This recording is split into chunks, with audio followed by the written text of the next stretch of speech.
Shanti, Shanti, Shanti, Shanti, Shanti.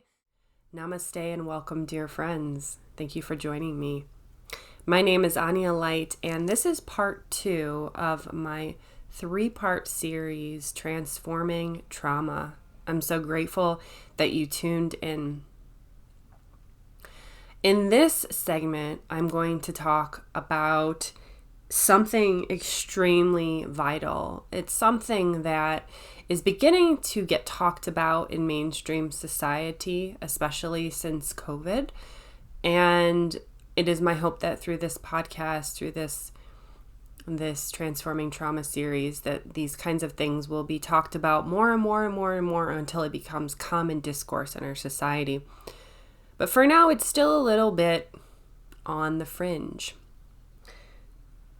When we have endured trauma, whether that is from physical violence or emotional neglect, emotional abuse, or something, some accident, some jarring incident, perhaps the death of a loved one, or the disappearance of a close family member, whatever it might be, when we experience that trauma, and when that trauma goes unhealed for a period of time, when it goes underground and it starts to manifest as depression, anxiety, physical illness, when this happens, we have to look at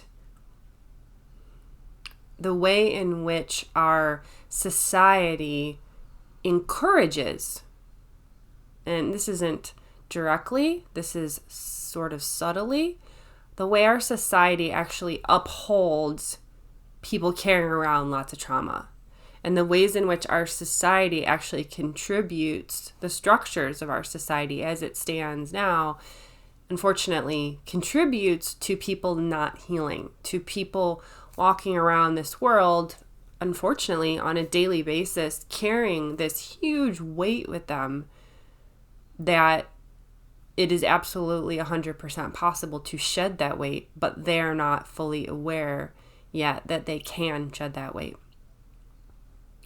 So a huge aspect of healing trauma is recognizing that we do have the inner power to shift things in our life, shift things in our mind, shift things in our heart. So to heal, to transform trauma, we look within, and then we also look at how society contributes.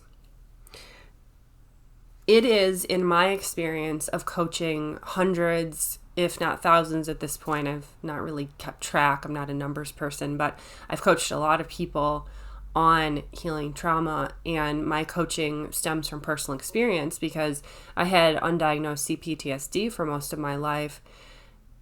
What I've discovered in that is that most people find it difficult, if not impossible, to heal substantial amounts of trauma if they have not found their purpose yet. And this is because if we do not express our unique purpose, it is almost like we are walking around encased within these walls, energetically speaking. And if we can tune into our purpose, our unique soul purpose, it's like we create these little outlets, these little wormholes, if you will, that connect us to the world around us, to community, to source, to God, whatever word you like to call it. And we create these little openings, these little wormholes, these little tunnels that connect ourself and others, ourself and the world, ourself and nature.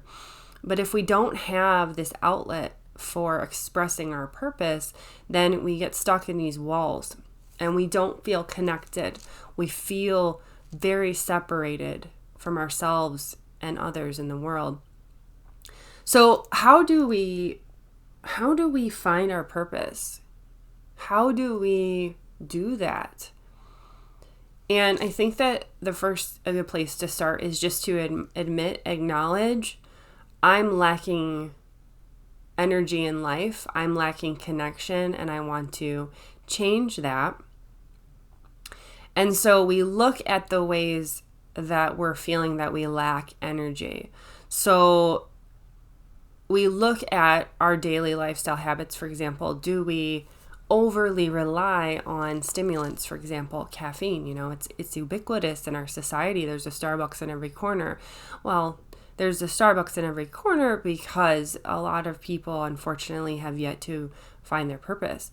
And they are trudging along in these so-called jobs that have zero meaning for them. And so they need that cup of coffee in the morning to find some kind of excitement for what they're doing every day. So you can look at, a good place to start is, am I overly using substances? Maybe it's not caffeine, but maybe it is cannabis. Maybe you are using cannabis to tap into a feeling of mystery and pleasure and joy, and you're doing that regularly. And I want to place the caveat here and say that ceremonial use of plant medicines is a quite beautiful thing, but that's a whole other topic. What I'm talking about here is more habitual daily usage of a substance, such as cannabis or something else, where we use it because we have no other option for connecting. We have no other option for bringing energy and inspiration to our life. So you can kind of look at, do I abuse any substances? Do I feel that I need any particular substance to be okay in life? If I imagine living without a particular substance, does that bring fear into my heart? And ideally, we want to live a life where we don't feel reliant on any substance to do our day. That is the way that we are moving in the healing journey and our transforming trauma journey. So, but our society does not support that yet fully. As I said, on this new earth, we're starting to make strides in this direction, but it's still very much an in-progress project here for humanity.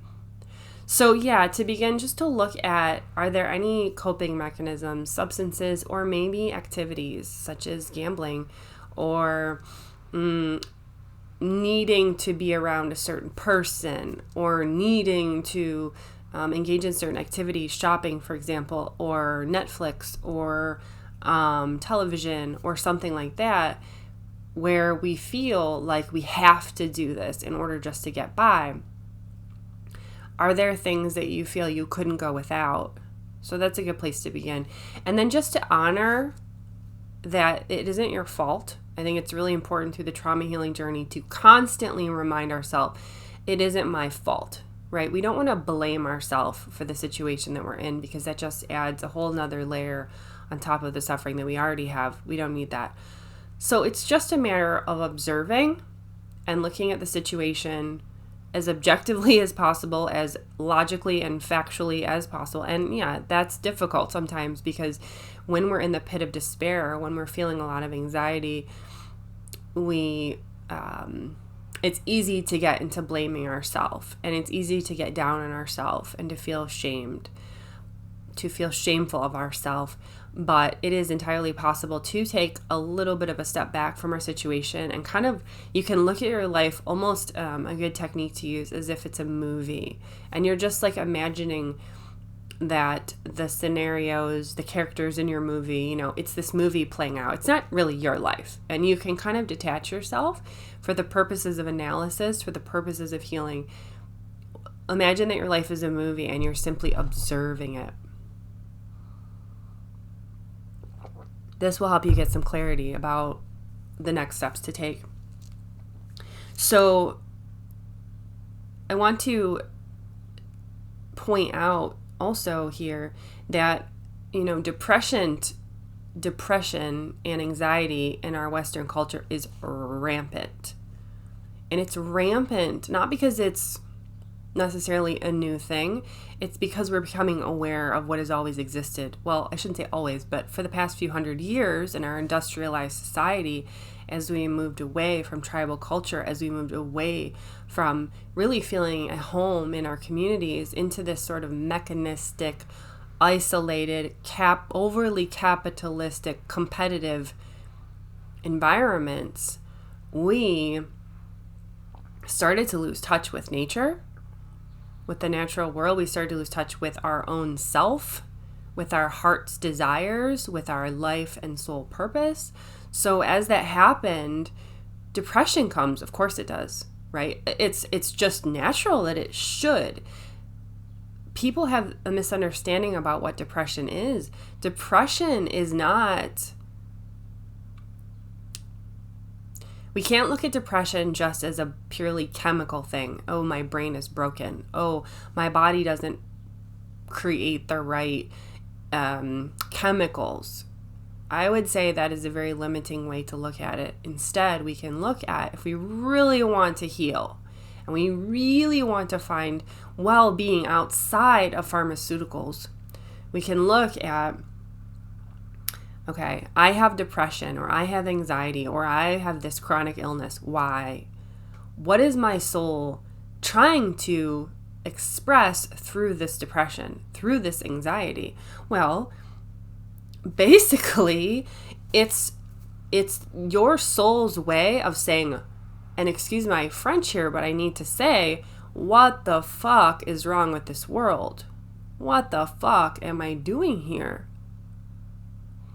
That depression is a natural and God-given response to a crazy situation that we find ourselves in.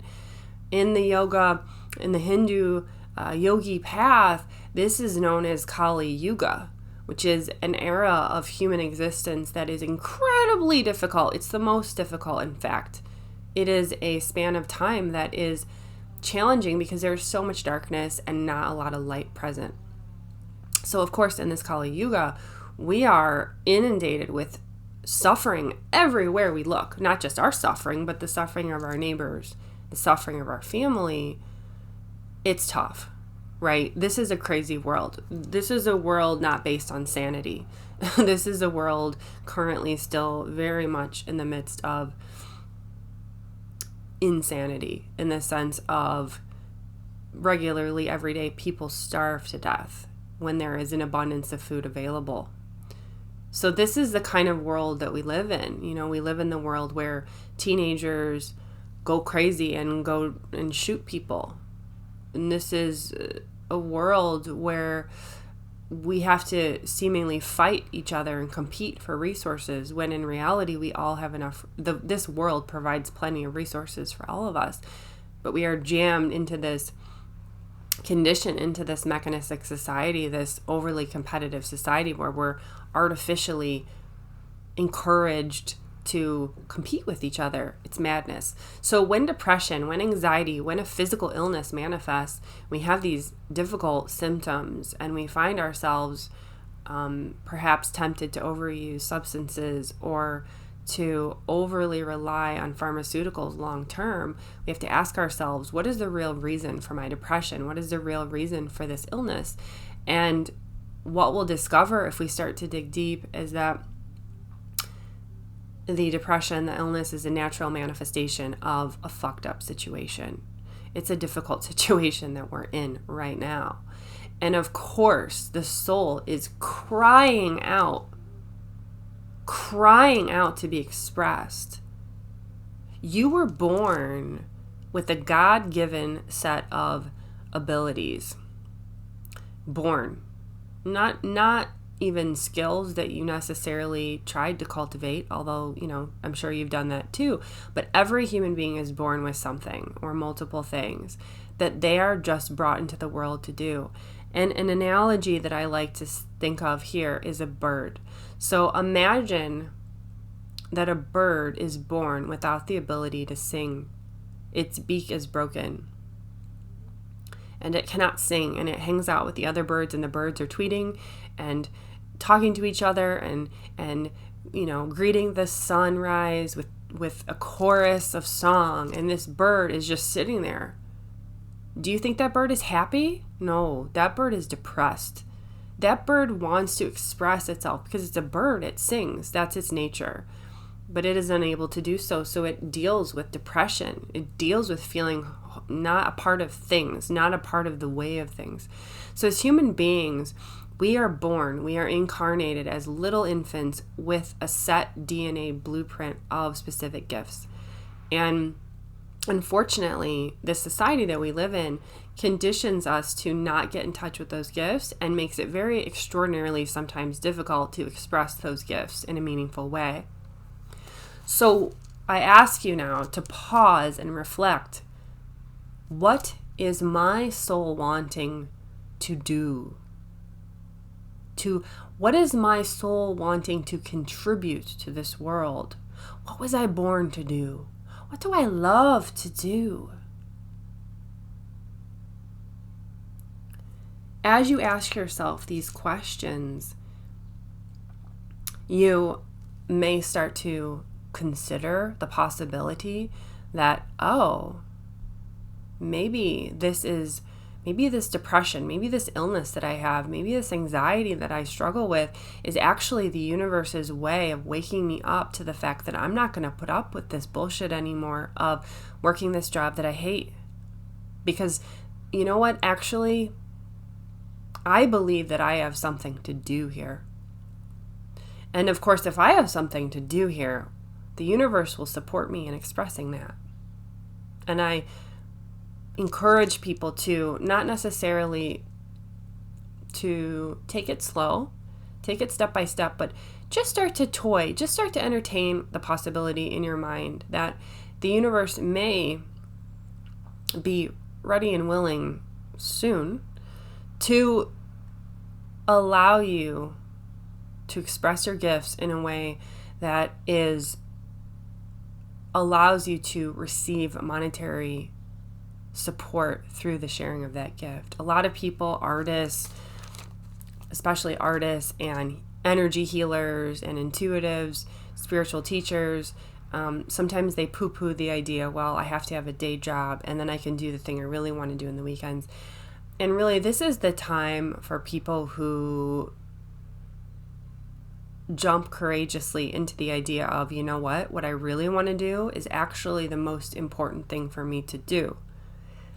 Consider that your gift, the unique song that your bird soul wants to sing, consider that is like a missing puzzle piece in this universe. And it's missing because you're not yet expressing that. But what if you did? And wouldn't that make the world a better place? Even if it's something as, unglamorous as you bake amazing apple pies. I mean, your apple pies are like freaking to die for, right? And what if the universe is calling you to make apple pies every day? And what if there was a way that you could slowly, maybe not abruptly, but slowly start to distance yourself from the means of income, the means of financial support that don't make your soul sing, where you feel like a cog in the system, where you feel unappreciated, where you feel uninspired. This human life is meant to be inspiring. This human life is meant to get us juiced up, to get us like going. Yeah, man, I want to do that. I'm ready to do that. That's why we wake up in the morning and jump out of bed, ready to greet the day with full energy. So to energize your life, find your purpose, my friend. To transform that heavy burden of trauma, to bring those walls down. Find your purpose. Let your soul sing. Let your soul express its unique creative notes. This is a huge, huge part of healing trauma. And no, maybe the universe, maybe you have a unique soul path in that you do some other kind of work for money, and then you do more and more of your soul's purpose in your free time. That is, everyone's different. Everyone has a different life path. But if you do go that direction, it's imperative that you find a way to do that quote job, that quote day job, desk job, whatever it is, factory job, whatever you're doing to make a paycheck. It's imperative that you find a way to enjoy it. it's imperative that you find a way to bring presence to that job. Maybe you work in a factory, but you find a way to make every single day you go there into like a meditation session, and you don't allow your mind to wander. When you're doing the job, you are fully committed to meditation. And that can happen for a lot of people. So I'm not necessarily saying that everybody has to go out and quit their job right now and, start building their own business and things like that. That did work for me. That was my path. And I am fully grateful to the universe for engaging me in my soul's purpose 24/7 now without any other outside distractions. However, that's maybe not the path for everyone. So I want to acknowledge that everyone has a different path. What I will say that I feel holds common and true for everyone is that more and more of our soul's unique purpose and expression needs to come forward in order to heal trauma. It's an absolute necessity. It's imperative. So I hope this was helpful to you, everyone, dear friends. Let me know in the comments below what you're doing to express your soul's purpose, or what questions that you have about how to discover your soul's purpose, and hopefully our community will offer you some suggestions, and of course I will reply to any comments below. So thank you again for tuning in, and I am excited to share part 3 whenever that naturally wants to manifest. I don't really have a timeline for when I'm creating these videos. It's just sort of spontaneous as it happens. But it will happen. So look forward to part 3 whenever it is available. And I wish you all so much love as you bravely look deep within and you do the hard work and the very rewarding work of transforming trauma. Namaste. Shanti, shanti, shanti, shanti, shanti, shanti, shanti, shanti.